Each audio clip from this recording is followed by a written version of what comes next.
everyone, and welcome to another episode of the Masterclass series from the Center for Pediatric Psychology at Oklahoma State University. In this series, we will be meeting with different health professionals and stakeholders to discuss topics and provide resources, with the ultimate goal to help pediatric psychology professionals, trainees, and caregivers navigating healthcare for their child. And on to today's episode. Today we are continuing our OSU Center for Pediatric Psychology Masterclass series with Dr. Misty Boyd. Dr. Boyd received her undergraduate degree in psychology from Oklahoma State University, where she also received her PhD in clinical psychology under the mentorship of Dr. Larry Mullins. Dr. Boyd completed her internship through the University of Tennessee Health Sciences Center in Memphis, Tennessee. Since obtaining her PhD, Dr. Boyd has used her skills as a scientist practitioner to serve Native American children and families in Oklahoma, including work developing culturally sensitive psychological interventions. Dr. Boyd currently serves as a young child wellness expert at a tribal nation in Oklahoma. It is wonderful to meet with you today, Dr. Boyd. Thank you for being here with me virtually and with the center. So today we will be discussing the idea of psychological flexibility, which are a helpful set of skills that promote the mental health and well-being of parents or caregivers and their children. Thank you. I'm really happy to be here today. It's great to be with you. So I would love, maybe we could just start with talking about what psychological flexibility means. Sure.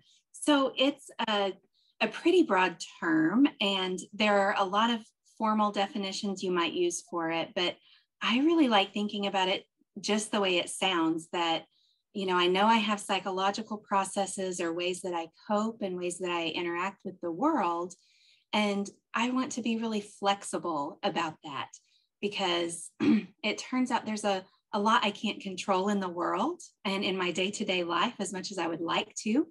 And I do a better job if I move through my day trying to be flexible and adapt to the different situations and their needs. So exactly like it sounds, being flexible, adaptable, being able to adjust to the circumstances that we come across. Right. Sounds simple, right? Yeah, it sounds really simple. I wonder, perhaps there are probably some more complicated ways of using those skills, though, that maybe could help us break down. Sure. I think that that's exactly what we have to do, is we have to think about, on the surface, it sounds simple that I'm going to be adaptable and flexible so that I can do whatever is needed in this moment in a way that makes the next moments better, or at least as good as they can be. But actually doing that in practice takes some skills that we do have to practice and work at over time. There are a lot of ways that we can think about psychological flexibility and skills that help us be able to accomplish it, because it's maybe not as easy to put into practice as it sounds on the surface. Just like any other kind of muscle or skill I would use, I have to practice it often or use it often in order to be good at it. So with psychological flexibility, some of the things that we have to practice, or that it helps for us to practice, are, number one, is our ability to stay in the present moment, to stay aware of what's happening right now at this moment in time, without being really pulled into the past and upset about that, or pulled into worrying about the future, or trying to skip over right now to get to a different future. We have to really practice that skill of being aware and present in this moment.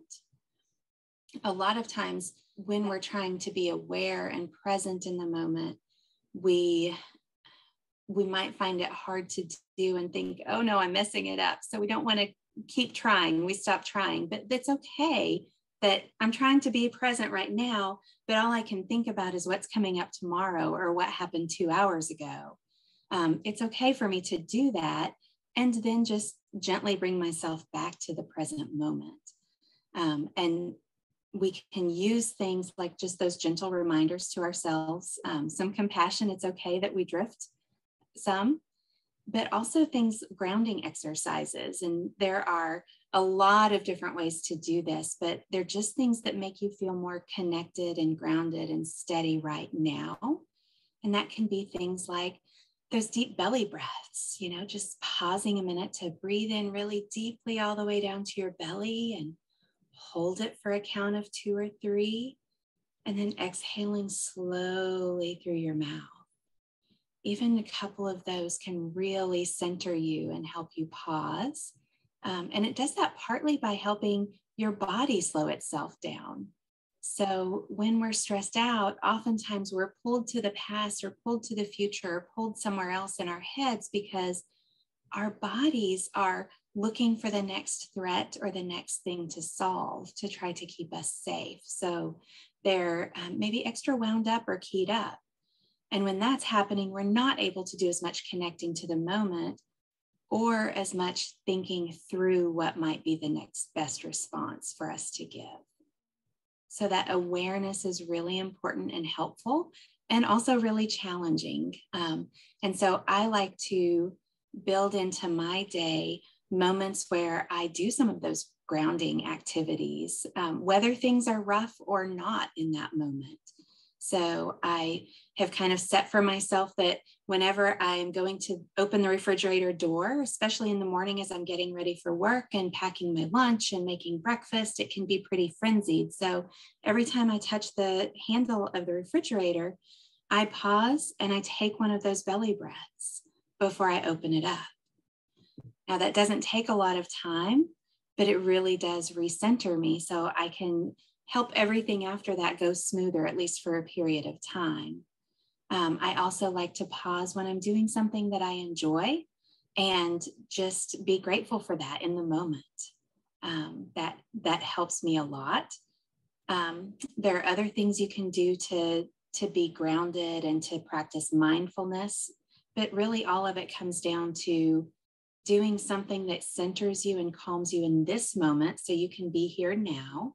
And it helps if we practice those, not just when we're upset, not just when there's a problem, but if we practice them consistently throughout the day, because the more we practice, the easier it will be to tap into those when we do need them, when the situation is difficult. I love that you gave examples, like you're talking about with opening the fridge, of ways that people can incorporate this in their daily life to build those muscles, to build that understanding of how to be in the present over time through practice. I wonder if you have any tips for individuals trying to learn this skill, practice this skill, if they notice their thoughts drifting toward the past or toward the future, how do they kind of stay on track in the present? I think that the first thing, or the thing that has been helpful for me, is giving myself permission to drift and saying like, oh, that's okay that I just did that. Because before I learned to have that compassion or to have that acceptance that that's what was happening, then I could get pulled down the road of, oh, I'm messing this up. This is never going to work. I'm not going to get this right. This is too hard, right? Which defeats the purpose of trying to be present and mindful. So I think that that's the first step, is letting go of those expectations that it will be easy, or that there are people who do this really well and they didn't even have to work at it. Instead, just knowing that when you notice that, then just nudge yourself back to the present and let it go. That's okay that just happened. I love that. So a very gentle and loving approach, accepting that we might not always be able to be in the present. It's just something we would like to do more often and we're working on. And it's definitely always going to be a growing learning process for how to do that. Right. Yeah. Absolutely. What other skills for psychological flexibility do you think would be really helpful for parents to just kind of build into their routines like you're talking about? Right. So I said something a minute ago about letting go of some expectations with regard to how I would do any mindfulness and awareness of the present moment. But that actually is a big thing, I think, for us as parents too, is letting go of expectations, or anyone moving through the world. It turns out that we have all kinds of expectations for things that are beyond our control. And the more we run up against things not meeting our expectations, sometimes the more stressful and troubling that is. So I have found it helpful to really take a pause when something's not working well or when it doesn't feel right, and check in and see, what are my expectations about this here? And then try to be open-minded about, are those the expectations that make the most sense right now? Yeah, absolutely. So again, being very loving toward yourself and understanding that sometimes things are going to come up that might make it harder to take care of ourselves, take care of the people around us, but we're all just trying our best, right? Right. And I love that you brought up, sometimes in life, we come up against the unexpected and it can be so hard. And I think that is probably a message that would be really helpful for parents of children with chronic medical conditions or acute illnesses that they're going through. Absolutely. Something like that turns your whole world upside down. And so many times there aren't a lot of good answers, or it takes a while to get to a place where there's any certainty, or you can have any surety about what's going to happen next and what's going to work or help. So being able to take a look at expectations and be flexible about those can be really, really helpful. So with expectations, if you have an illness, either acute or chronic, and you're not sure what's going to happen next, or even the day-to-day routine really gets jumbled up sometimes, and that can be difficult to manage. Sometimes our expectations, just shifting those to make room for things to be chaotic, for them to be unsettled for a while, can be really helpful. Remembering we can only do what we can do in this moment can help us to do that some. And then another thing that comes up that I think can be really, really important when you are dealing with the chaos and the turmoil of children's illnesses is being able to communicate expectations to other people so that they can support you and your family and help you through that really well. And I say that because so many times we think that we're communicating expectations well, and maybe they don't mean the same thing to other people, or they aren't picking up on it the way we would like. And that can be really frustrating or demoralizing when that happens.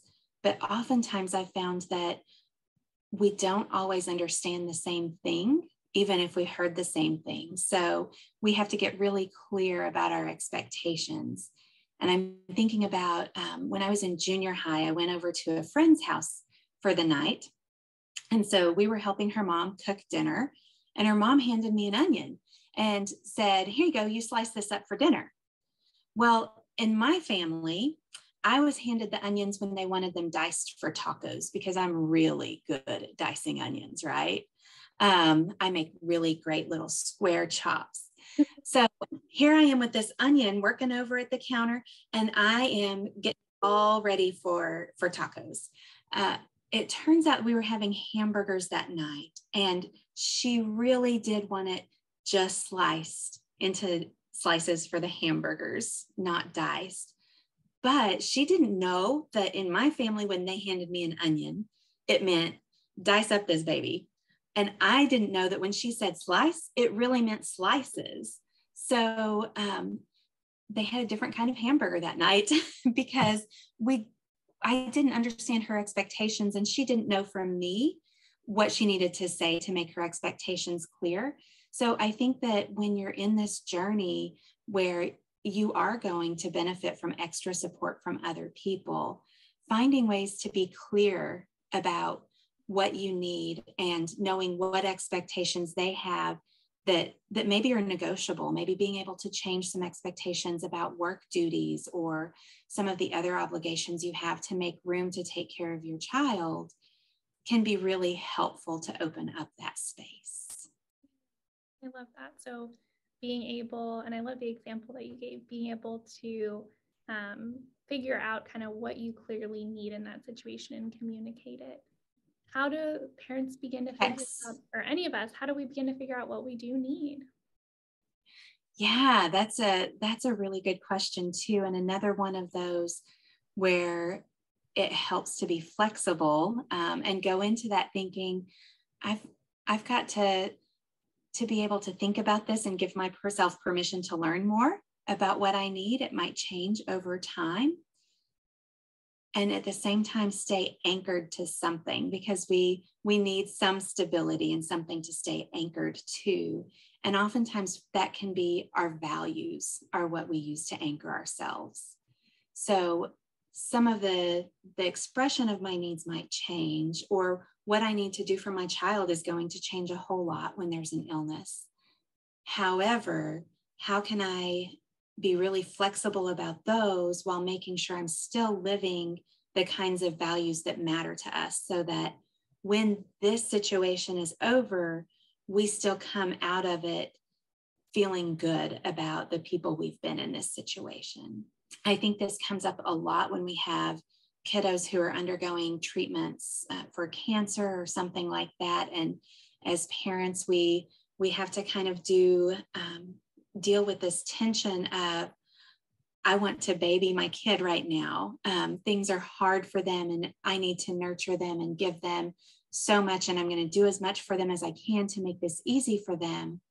While at the same time, we also know that on the other side, we still want our children to be able to be independent and be able to operate in the world without still requiring that when they're healthy again. So I think that the way to help with that is to find a way for those values of nurturing my child when they need it, while also helping them develop their independence, can be really helpful and feel like a good fit to move well through a difficult situation. So yes, today you're having some really bad side effects, and it really does help for me to bring you your water and to take care of some other things for you.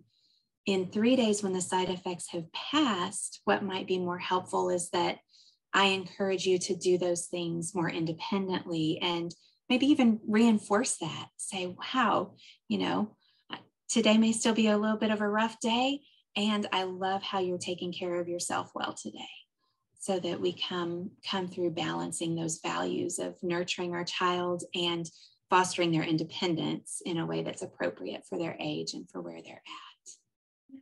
That's a great example of bringing two things together that might seem very different or opposites, and they can actually coexist together.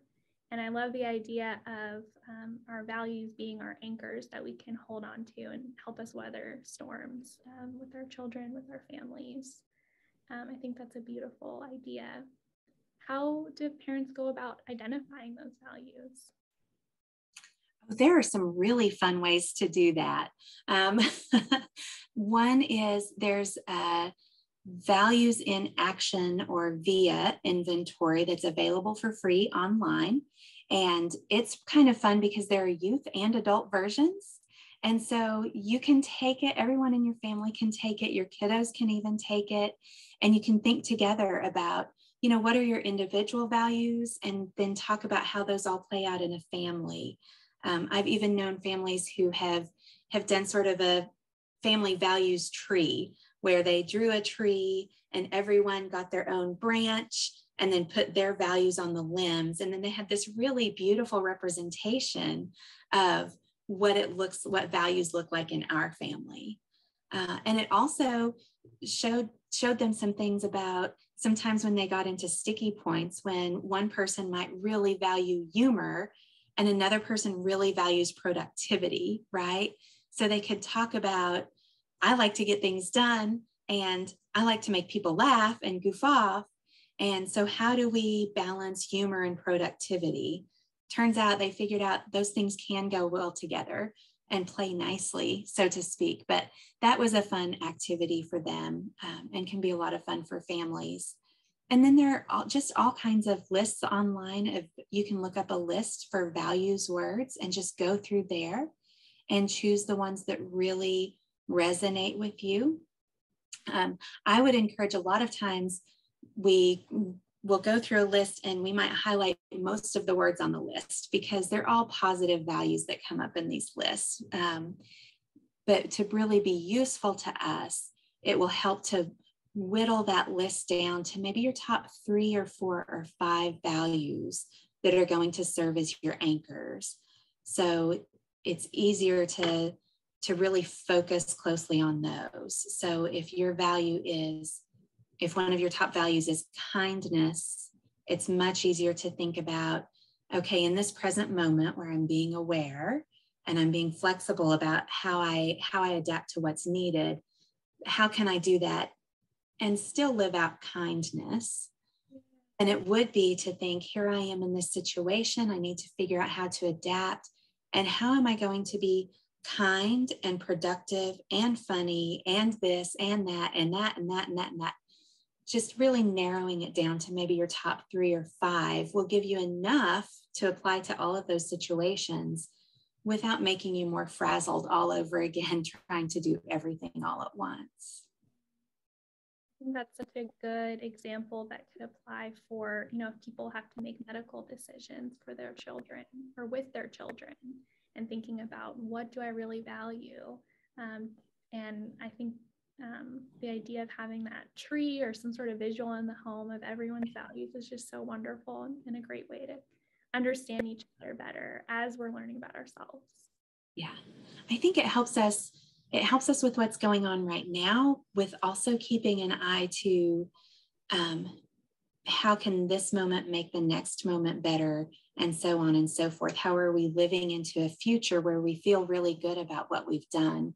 And that really is challenging when you have a child or a teenager with medical challenges. I'm really thinking about chronic illnesses that are hard to manage, like diabetes or asthma. And oftentimes what we stress is being compliant with medical regimens, right?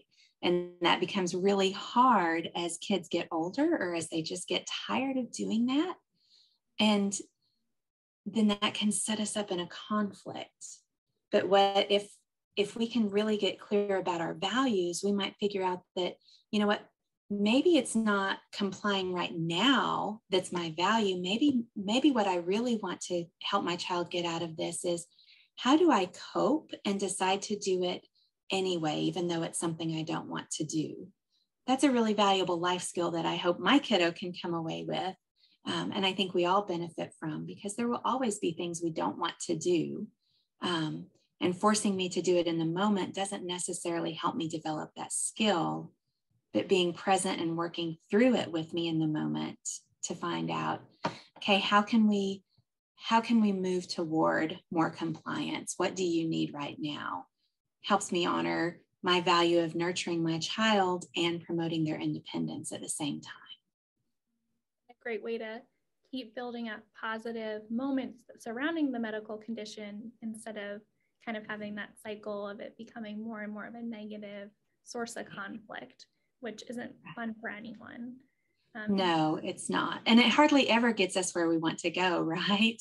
Yeah, but it's certainly sticky to get out of. So I think that's some great advice for how to try to break some of those cycles, for sure.